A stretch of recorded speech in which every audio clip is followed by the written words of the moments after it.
O yetimler okulunu yapabilir. Ülke Avrupa yetimleri. Bir de sen detay çekimleri yap. Bu sefer ülke ya o ülkeler yetimlerin yaptığı Avrupa yetimleri yok. Fazla adam.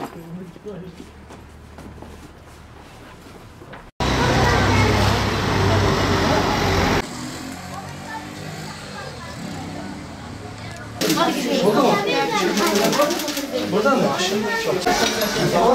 Sen kaça gidiyorsun?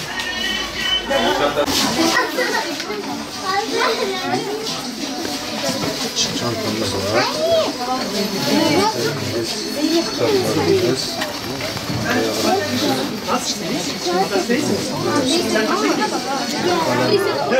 Ben de. Birinci, 8. sınıf. Bunu verin. Sen kaçsın? Tamam sen gel bir seninkine bakalım. Bakalım hele. Benimki değil. Bu senin değil mi?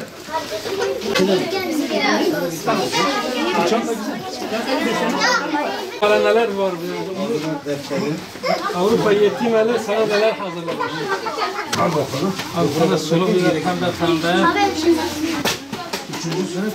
Öyle Şimdi bak şunlar ilkokulda renkli olanlar var ya. Şunlar ortaokulda. Şurada bir de elbise istiyor. Okul elbisesi. o bizde. Bak aynısı burada.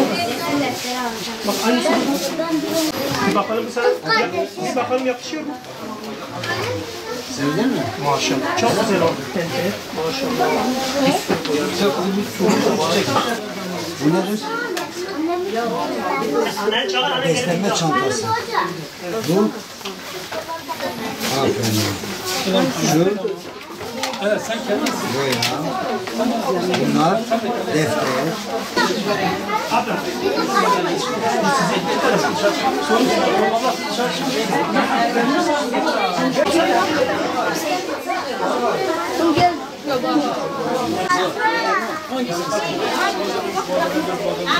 Bismillahirrahmanirrahim.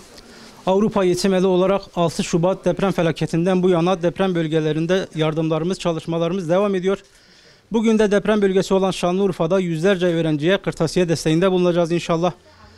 Bu konuda bizlere destek sunan, katkı sunan hayır sahiplerine teşekkür ediyoruz. Çocukların sevinçlerine ortak olmak adına onların desteğinin devam etmesini istiyoruz. Rabbim hayırlarını kabul etsin. Çocuklarımızın umutlarını yeşertmeye devam edeceğiz inşallah. Bu yardım yapanlar, abilere Allah razı olsun. Kaçıncı sınıfa gidiyorsun? 4. sınıfa. Çantamda suluk var ve kitap var, defter, kalemlik var. Size çantayı öğrenenlere neler söylemek istiyorsunuz? Teşekkürler.